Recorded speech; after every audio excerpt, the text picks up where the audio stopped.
Hello everyone, welcome back to Chalkbag Blues. I hope you're having a good day whatever you're up to. This video is the found footage of the Winter Skills 5-day course my mate Kev and I went on last February. If you're new to this channel, please consider subscribing to see more videos, and if you're a friend or family member, go to the bottom right of the screen now and click on that subscribe logo. Oh no, I've fallen over. No, it's okay, just pretending. Just driving along. Let me scratch my head, I've got a really big beard there. Kev used to have a go at me for having a beard, and then he grew one himself. Once we parked up, we started walking up the mountain. We had a nice bit of snow, which is good for a winter skills course. Did some navigation on the way up. We stopped off to do certain ice axe skills. This is me carving a step into the snow. A little bit of tappy, tap, tap, tap. Just tap it in, just tap it in. We took lots of photos on this trip, lots of Kodak moments. There's a picture of Kev's face. If there's any young children watch this, please shield their eyes now. This scenery here looks quite barren, but it really was beautiful to see the mountains covered in snow. Really enjoyed walking up and seeing the views. The point of this course that we went on was to prepare Kev a little bit for his trip to base camp, which he did in October last year. As you can see there, really nice scenery, and we had some good weather, so although it was cold and we had some snow, you could actually see quite a lot because there was little cloud cover. Here's another video of Kev's face, not the prettiest thing, but there wasn't much else to film. Here's an arty shot of us walking, Kev doing some selfie work. That snowplow looks awesome, I'd love to drive one of those, or get a lift up to the top of the hill on it. Helmet cam. Big thanks to Steve Adams and Louis Webb, who I'm sure are watching, big supporters of this channel. Hope you guys are alright. Here's us on the top of the mountain. I can't remember which day this was from. As I said, it was a 5-day course run by Unexplored Scotland. Our instructor Andreas. Over the course we covered lots of practical skills as well as some theory. We did ice axe, arrests, fixing crampons, walking along steep ground, covered avalanche awareness, lots of stuff really, just to make sure that we're more comfortable in walking in the winter environment in Scotland.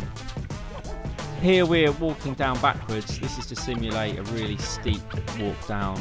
You wouldn't walk forwards because you'd be more likely to tumble over, so we walk backwards and kick steps in as we go. This is the day of the snowhole trip.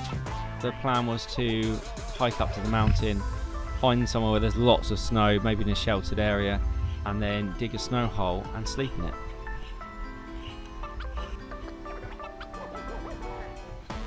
I really like this shot. It makes me look like a real adventurer. I'm not really, I've only been up mountains in the snow a couple of times, but I look like a real kind of pioneer there with my beard and the axe in the bag. I spent a lot of time on this trip trying to get some footage where I'm talking to the camera and lots of different angles and B-roll. The worst thing about this was the fact that when I got back to have a look at the footage, I found that because the microphone is behind the plastic in the GoPro housing, it just kind of really muffles and cuts down the audio. So I'm going to work on that next time, maybe an external microphone, or take just the back part off so that I can hear what's going on. For example, here I had a good chat with Kev, but it's just all muffled. We both enjoy walking, especially mountain walking or hiking.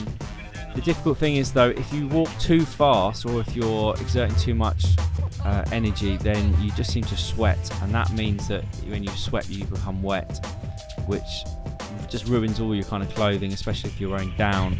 So one thing that Andy Kirkpatrick's mentioned on his podcast is that if you're working too hard, you need to slow down so that you sweat less, and if you're cold you need to do the opposite, you need to speed up. You can make out there my arm is covered in sweat, so that's my lightweight down jacket. Once it gets sweat on it, it just becomes wet and therefore kind of useless. It becomes heavy, doesn't insulate as well, and it just won't dry out in this climate. Here we've started to dig our hole. This is going to be the entrance for our snow cave, which we'll be sleeping in overnight. We got here in good time. It was at least maybe just after lunchtime, so maybe 1 or 2 o'clock-ish. Before starting digging here, Andreas, the instructor, made sure that it was really deep. So he got his 10-meter pole, which is generally used for if there's been an avalanche, put it into the side of this this mountain part here, and just made sure that it's at least kind of 9 or 10 meters deep, which is huge. But considering that we've got to dig in first, you can see Kev here making the entrance into the cave. We've got to go in a couple of meters before we then dig up and out and around. The pole you can see at the top of the screen there, we've popped that in just to make sure that no kind of skiers, if there just happened to be anyone off piste, came over and past us. Despite us having quite a lot of time left during the day to dig this cave, we actually worked too hard and too fast. We both ended up kind of getting sweaty. This is our home.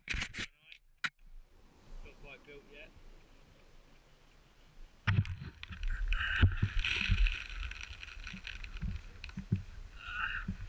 Welcome to the snow cave.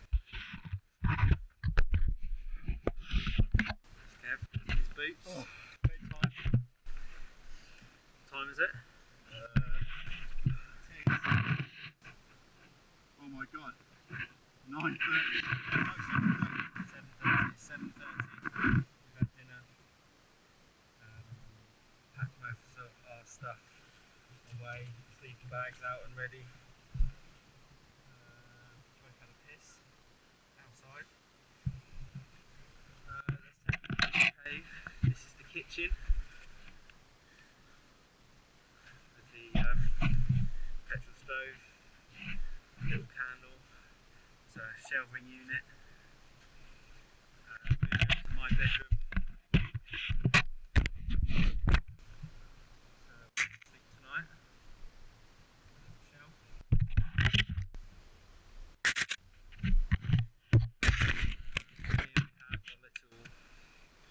we have a little washing line with drinks cabinet as well. Kev's bedroom, which Kev going to bed now.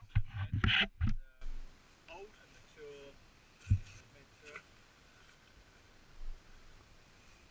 This little shelf as well.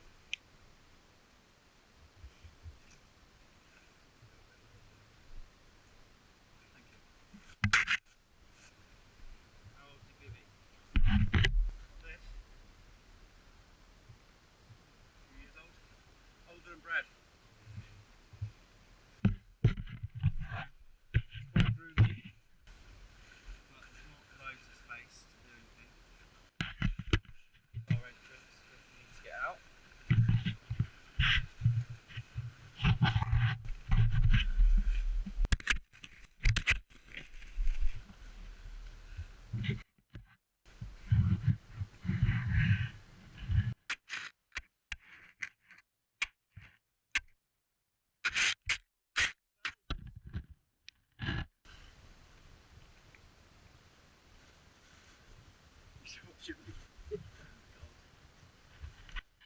Right, well, a hot water bottle.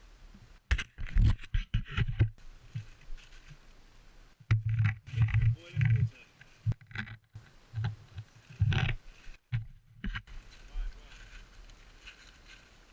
See you during the night. If you're still here watching, thank you very much. I know the audio on that last part is horrendous. Every time the camera or the GoPro touched the snow, it made this horrible kind of cracking sound. I think here I'm trying to record Kev snoring.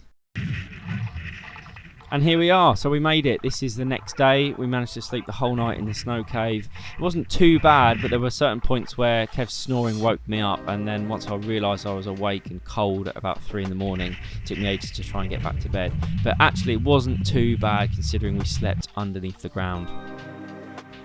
The final day of the 5-day course involved setting up some anchors. So these are snow anchors. What we're doing with the axe is we cut a big kind of circle around, dig away a little channel so that the snow in the middle has been untouched. The rope goes round, and because there's a couple of 100 kilograms worth of snow in the middle, once the rope goes round it can support a lot of weight. So you can see Kev here putting the rope round himself. That's abseiling without any kind of harness, just using his body. We can set up different types of anchors and either abseil from them or use them as some kind of rescue aid. To summarise, we both really enjoyed this 5-day course. Andreas, the instructor from Unexplored Scotland, was a really great guy, really knowledgeable. and the scenery and the location of the course was great. The reason we went with Unexplored Scotland is because they offered the snow cave trip. It's something that both me and Kev wanted to kind of tick off a bucket list, and it was a really great experience. If you're enjoying this video, please go and give the like button a click now. It doesn't cost anything, but it will support my channel. Thank you for that. Have you ever done anything like this, or would you want to, or is this the most ridiculous idea ever? Please comment below. I'd love to hear your thoughts on it. Again, thank you very much for watching. I hope to see you next time.